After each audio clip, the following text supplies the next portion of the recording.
अस्सलाम वालेकुम, this is ODA foxtrot from defence outpost. तो आज हम लोग एक बहुत ही इंपॉर्टेंट क्वेश्चन आंसर करने की कोशिश करेंगे, जो कि ये है कि क्या पाकिस्तान आर्मी एविएशन चाइना का नया Z-21 heavy attack helicopter acquire करने वाली है। लेकिन उससे पहले अगर आप लोगों ने अभी तक चैनल को सब्सक्राइब नहीं किया हुआ तो please make sure to like this video and do subscribe to the channel. अब ये जो सवाल है कि क्या पाकिस्तान चाइना का Z-21 अटैक हेलीकॉप्टर एक्वायर कर सकता है, ये हमसे इंस्टाग्राम डीएम्स के थ्रू पिछले कुछ हफ्तों से काफ़ी ज़्यादा पूछा जा रहा है। और ऑनेस्टली मैं काफ़ी दिनों से इस टॉपिक के ऊपर वीडियो बनाने का सोच रहा था, क्योंकि इस चीज़ को क्लियर करना बहुत ज़रूरी था। लेकिन JF-17 और बाकी डिफेंस रिलेटेड टॉपिक्स में अहम डेवलपमेंट की वजह से हम लोग ये वीडियो नहीं बना सके थे। लेकिन आज क्योंकि हमारे पास डिफेंस से रिलेटेड कोई भी करंट न्यूज़ अवेलेबल नहीं है, तो इस वजह से मैंने सोचा कि इस टॉपिक को, इसके ऊपर जितनी भी नेगेटिविटी है या नेगेटिव फैक्ट्स हैं, उनको क्लियर करने की कोशिश की जाए। तो सबसे पहले थोड़ा सा Z-21 अटैक हेलीकॉप्टर को समझते हैं। ये चाइना का Z-10ME के बाद दूसरा डेडिकेटेड अटैक हेलीकॉप्टर है जिसको वो करंटली डेवलप कर रहे हैं। पिछले ही साल 2024 में इसको पहली दफा पब्लिकली देखा गया था और इसकी जो लातादाद फोटोज हैं और CGI हैं वो सोशल मीडिया के ऊपर अपीयर हुई। और देखने में पहले पहले इसका जो डिजाइन है वो US के AH-64 अपाची से काफी ज्यादा सिमिलर है। और इसी के साथ साथ इन दोनों की मतलब कि Z-21 और अपाची की जो कैटेगरी है वो भी सेम है। अपाची भी एक हैवी अटैक हेलीकॉप्टर है और ये जो चाइना का Z-21 अटैक हेलीकॉप्टर है ये भी एक हैवी कैटेगरी का प्लेटफॉर्म है। इस Z-21 के आने से पहले चाइना के पास Z-10 की सूरत में मीडियम वेट का अटैक हेलीकॉप्टर मौजूद था। लेकिन इशू यहाँ पर यह है कि जब आप दुनिया की टॉप 3 मिलिट्रीज के अंदर आते हैं, आपकी इतनी बड़ी स्टैंडिंग आर्मी है, तो आपके पास एक हैवी कैटेगरी का अटैक हेलीकॉप्टर होना जरूरी है। Z-21 या फिर Z-10 के अंदर डिफरेंस की बात करें या फिर ओवरऑल मीडियम और हैवी अटैक हेलीकॉप्टर्स के अंदर डिफरेंस की बात करें, चाइना के केस में इनमें काफी ज्यादा डिफरेंस नहीं है। जो 80 to 90% वेपनरी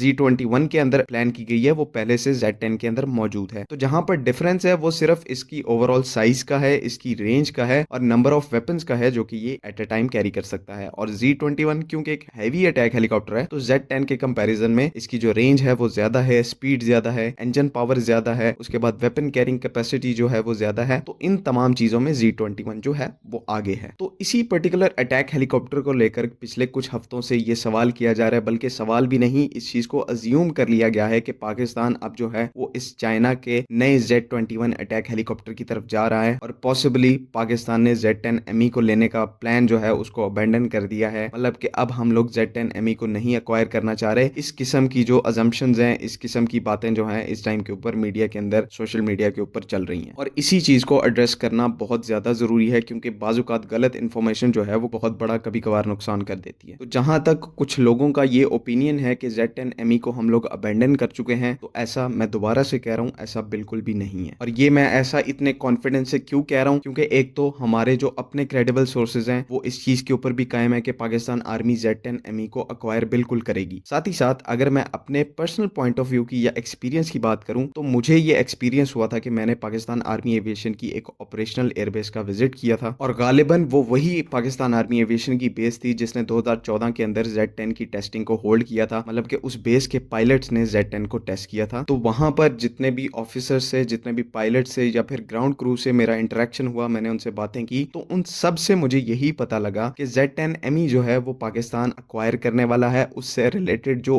इकोसिस्टम है वो Pakistan army aviation currently build up कर रही है। और इवन वहां पर मैंने कुछ Z-10 के मॉडल्स को भी स्पॉट किया जो कि फर्दर इस चीज को सॉलिडिफाई करते हैं कि पाकिस्तान आर्मी एविएशन जो है वो Z-10ME को ही प्रोक्योर करने वाली है। तो मैं ज्यादा कुछ अपने उस एयरबेस के विजिट से आपके साथ शेयर नहीं कर सकता, लेकिन मैं अपने तौर पर इस चीज को कंफर्म कर सकता हूं आंखें बंद करके कि पाकिस्तान जो है वो Z-10ME को ही ले रहा है और अगले कुछ महीने के अंदर ये हेलीकॉप्टर्स जो हैं वो पाकिस्तान को डिलीवर भी हो जाएंगे। लेकिन जहां पर चीजें इंटरेस्टिंग हो सकती हैं वो ये सिनेरियो होगा कि हमें Z-10ME को अक्वायर करने के बाद क्या करना है। आप लोगों को याद होगा हमने कुछ ही दिनों पहले पाकिस्तान और तुर्की के दरमियान एक ज्वाइंट वेंचर की बात की थी, पॉसिबली कि पाकिस्तान जो है वो फॉर्मली अटक 2 प्रोजेक्ट जो कि तुर्की का हैवी अटैक हेलीकॉप्टर का प्रोजेक्ट है उसके अंदर पार्टनरशिप कर सकता है, उसकी डेवलपमेंट में पार्ट ले सकता है, जिसका जो नतीजा होगा वो ये होगा कि पाकिस्तान फ्यूचर में अटक 2 हैवी अटैक हेलीकॉप्टर प्रोक्योर कर सकता है और ना सिर्फ प्रोक्योर कर सकता है बल्कि ये हेलीकॉप्टर जो है वो पाकिस्तान में ही मैन्युफैक्चर किए जाएंगे। इसके ऊपर हम लोगों ने कुछ दिनों पहले बात की है। तो अगर तो पाकिस्तान आर्मी की ओरिजिनल जो ऑपरेशनल रिक्वायरमेंट है वो एक हैवी अटैक हेलीकॉप्टर की है, तो फ्यूचर में हम लोग पॉसिबली चाइनीज Z-21 की तरफ भी जा सकते हैं या फिर हम लोग अल्टीमेटली तुर्किश अटक 2 की तरफ भी जा सकते हैं, क्योंकि दोनों ही हैवी कैटेगरी के अटैक हेलीकॉप्टर हेलीकॉप्टर्स हैं। ये चीज जो है वो सोली पाकिस्तान आर्मी की ऑपरेशनल रिक्वायरमेंट्स के ऊपर डिपेंड करती है कि क्या वो इंडिया के कंपैरिजन में एक हैवी अटैक हेलीकॉप्टर बाय करना चाहती है, उसको ऑपरेशनलाइज करना चाहती है, तो इन दोनों अटैक हेलीकॉप्टर्स में से किसी